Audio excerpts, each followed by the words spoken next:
السلام علیکم، میں ہوں عبدالستار اور آپ دیکھ رہے ہیں الگ نیوز۔ ناظرین، آزاد کشمیر کے ہائی کورٹ نے وزیر اعظم آزاد کشمیر سردار تنویر الیاس کو نااہل قرار دے دیا ہے۔ یوں وزارت عظمیٰ گئی اور عدالت برخاست ہونے تک کی سزا بھی سنائی گئی۔ ہائی کورٹ نے نااہل کیا، سپریم کورٹ نے سزا برقرار رکھی اور یہ حکم دیا کہ تحریری جواب 2 ہفتے کے بعد جمع کروایا جا سکتا ہے۔ 2 ہفتے کی مہلت دی عدالت نے۔ اچھا ستار، اس میں میں انٹرپٹ کر رہا ہوں آپ کو، طارق مدین بھی ہمارے ساتھ موجود ہیں۔ اس میں انٹرپٹ کر رہا ہوں آپ کو، ایک اور چیز ہے، دیکھیں عدالت نے یہ کہا کہ 6 مہینے کی سزا مل سکتی تھی، تو سزا مل گئی عدالت برخاست ہونے تک، تو سزا یافتہ ہو گئے تو نااہل ہو گئے۔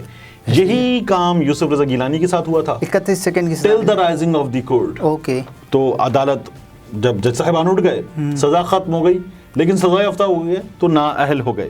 یوسف رضا گیلانی صاحب کے ساتھ یہ ہوا تھا۔ ایسے ہی ہوا تھا۔ یہ آزاد کشمیر کے نااہل ہونے والے پہلے وزیر اعظم ہیں۔ اب جو ان سے جج صاحب کا مکالمہ ہوا، اس مکالمے کی اگر بات کریں تو وہ مکالمہ جواب تھا سردار تنویر الیاس کی گفتگو کا۔ تنویر الیاس نے کیا کہا تھا؟ انہوں نے ایوان میں کھڑے ہو کر کہا تھا قانون سازی ہمارا کام ہے، ہم کوئی منتخب نمائندہ جب یہاں بات کرتے تو وہ بکواس نہیں کرتا۔ اچھا، اور انہوں نے کہا کہ آپ ملازم ہیں ریاست کے، ریاستیں ایسے ہی نہیں بنتی، اور ہمارے ڈومین میں دخل نہ دو، یہ انہوں نے باتیں کی تھیں۔ اچھا، یہ ایوان کی باتیں تھیں۔ عوامی تقاریر میں بھی انہوں نے باتیں کی جج صاحبان کے خلاف، اور یہ جملہ بھی کہا کہ میں کانوں سے دھواں نکال دوں گا۔ ایوان سے میدان میں بھی یہی گفتگو رہی۔ اب تنویر الیاس جو ہیں، ان کی اس گفتگو کا جج صاحب نے جواب دیا۔ انہوں نے کہا کہ اگر آپ ہمارے ڈومین میں گھسیں گے تو ہم آپ کو چھوڑ دیں گے۔ یہ پوچھا، عدالت نے نااہل کر دیا ہے سردار تنویر الیاس کو۔ یہ جو سچویشن ہے بالکل ٹھیک ہوا ہے۔ عدالت کے بارے میں جب آپ اس طرح کی باتیں کریں گے تو پھر عدالت جواب دے گی۔ عدالت ہے، مذاق تو نہیں ہے، تو ٹھیک ہوا ہے۔ عدالت کی سب سے عزت ہونی چاہیے کیونکہ لوگ عدالت ہی کی طرف دیکھتے ہیں انصاف کے لیے، تو بالکل ٹھیک ہوا ہے۔ ہمارے یہاں جو سچویشن ہے پاکستان کی پالیٹکس، شہباز شریف نااہل ہو سکتے ہیں؟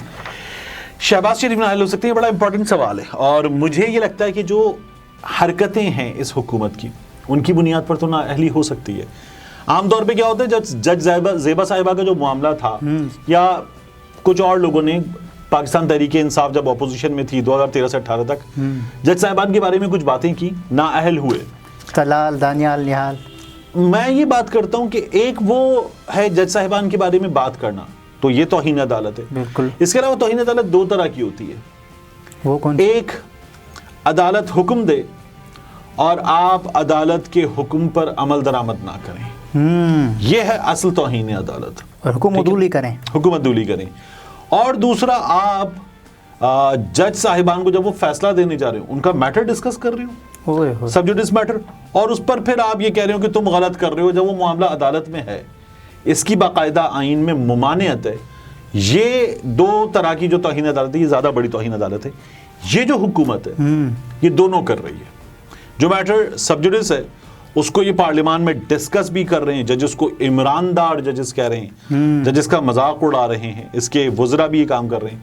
اور دوسرا، یہ لوگ عدالت کا فیصلہ ہے تو یہ اس پر عمل درآمد بھی نہیں کر رہے۔ اب جو آج الیکشن کمیشن آف پاکستان نے رپورٹ دی ہے، وہ رپورٹ بھی یہ بتا رہی ہے کہ عدالت کے فیصلے پر یہ لوگ عمل درآمد نہیں کر رہے۔ تو الیکشن کمیشن نے کیا بتایا کہ 21 ارب روپے ملنے تھے، نہیں ملے، اور سیکیورٹی کی فراہمی، مطلب کمی کا سامنا ہے۔ 3.5 لاکھ کے قریب سیکیورٹی اہلکار مانگے گئے الیکشن کمیشن کی جانب سے، 75,000 پنجاب حکومت نے کہا ہم دے سکتے ہیں۔ اچھا، تو یہ عدالت کے احکامات کی خلاف ورزی ہے۔ تو ذمہ دار کون ہے؟ ذمہ دار اس وقت دیکھیے، اس کا ذمہ دار اب حکومت جو ہے نا، ذمہ داری ڈال رہی ہے یہاں سے وہاں، ادھر سے ادھر۔ پارلیمان، کابینہ نے فیصلہ کیا کہ پارلیمان میں لے کر جائیں گے، تو پارلیمان نے کہا پیسے نہیں دے سکتے، پورے ملک میں ایک ساتھ الیکشن ہوں گے، تو آپ پوری پارلیمان کو، جی پارلیمان کا فیصلہ ہے۔ پھر سیکرٹری خزانہ کو، سیکرٹری دفاع کو حکم دیا گیا، سیکرٹری خزانہ چلے گئے ہیں ملک سے باہر، جب عدالت کو جواب دینے کا وقت ہے تو وہ ملک سے باہر ہے۔ اور شہباز بھی پرواز کریں گے باہر، اچھا وہ بھی جا رہے ہیں۔ تو یہ بالکل موسٹ امپورٹنٹ ٹائم پر یہ تمام لوگ جو ہیں وہ آپ نے کہا کہ شہباز شریف نااہل ہو سکتے ہیں، ہاں یا نہ میں بتائیے گا، کیا ہو پائیں گے؟ میرا یہ خیال ہے کہ بندیال صاحب نے ایک